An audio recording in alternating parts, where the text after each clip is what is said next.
Good morning mga katrip, no? Panibagong vlog na naman tayo ngayon. So, let's go to my trip. Maglalaot ulit kami na aking kaibigan. Kapangtulingan. Manulingan muna. So, ngayon na ulit ako nakapag-vlog.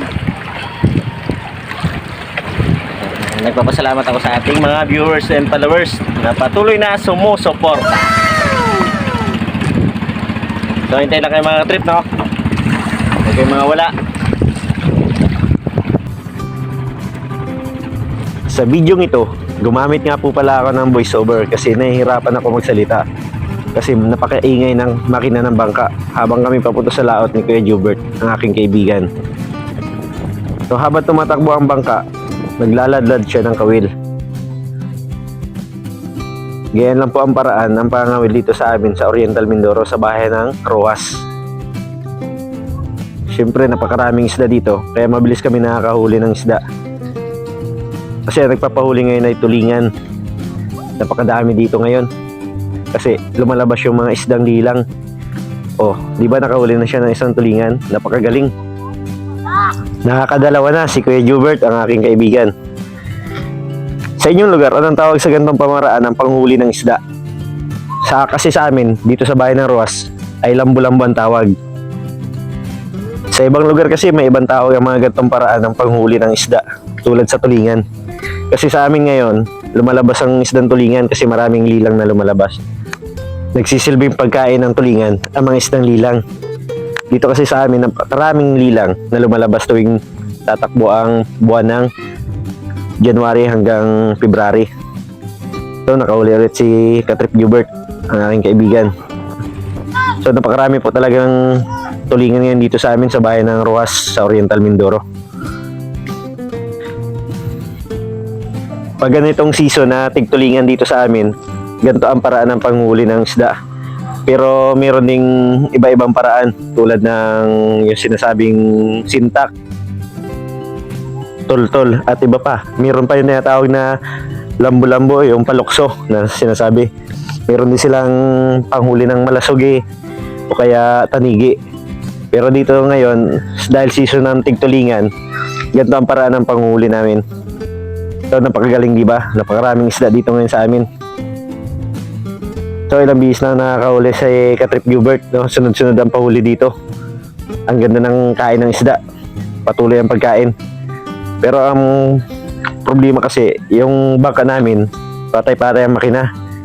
Ayaw kasi pumasok ng langis ng gasolina sa karburador kasi napakahirap. Titigil ulit, dapat maganda ang pagkaminor ng bangka para tuloy-tuloy ang takbo. Mahirap kasi pag namamatay ng makina, mahirap ulihin. Pero dito sa sitwasyon ngayon, tuloy-tuloy pa rin naman ang takbo, kaya tuloy-tuloy pa rin ang huli ng isda. Siyempre nakikita nyo naman sa video natin na napakaganda ang pagkain ng isda, sunod-sunod. So ilalagay ko na yung ibang isda sa cooler kasi may mga nauna na kaming linagay dito, yung mga unang huli, at hindi ko na napakita sa video. Nasa 4 na kilo na to itong huli namin. So maghihintay ulit tayo ng maganda-gandang pahuli para makauwi na tayo na maaga kasi pasira-sira yung ating makina ng motor, patigil-tigil. Kung natatandaan nyo mga katrip, mahigit 1 taon na akong hindi sumasama sa laot at hindi na rin ako nakakapag-vlog. So yung YouTube channel ko napag-iwanan ko na, kaya nag-focus muna ako dito sa aking Facebook page o kaya Facebook lang muna. So yan habang napakainit, nakatabo na ako ng muka kasi sobrang init dito sa dagat. So yan, tuloy-tuloy pa rin ang pahuli. Nakakailang piraso na rin tayo kahit papatay-patay ang makina.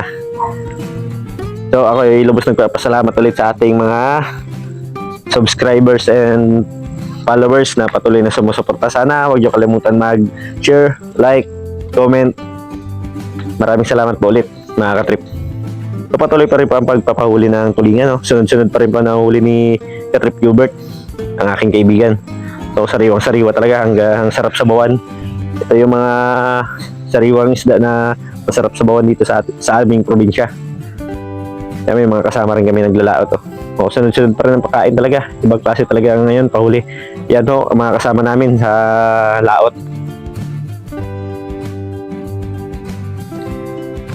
Ito po si Katrip Gilbert ay aking pong kaibigang tunay ito. At ito na po yung huli na pangalawa.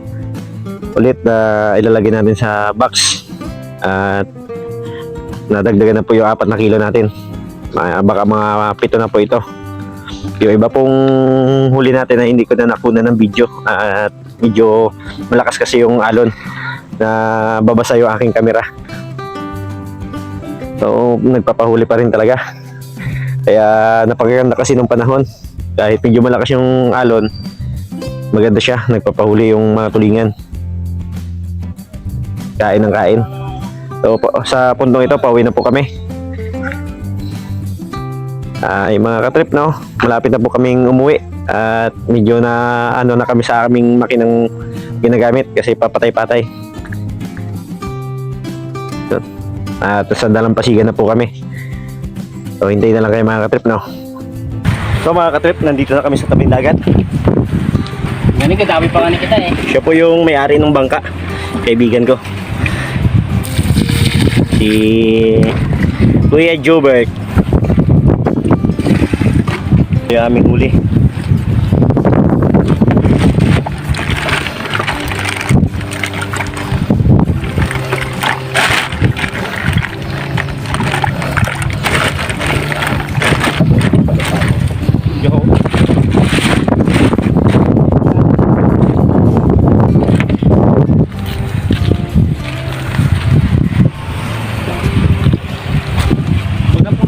Medyo maganda yung panahon ngayon. Katapira man andar.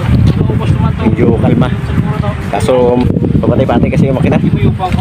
Sayang. Dami pa naman pahuli. So yun mga katrip, no? Hanggang dito na lang. Maraming salamat sa inyong panonood. Sana huwag niyo kalimutan mag-like, follow, at pakishare na rin po. Huwag niyo kalimutan mag-comment. So maraming salamat sa inyo mga katrip, no? Hanggang sa muli.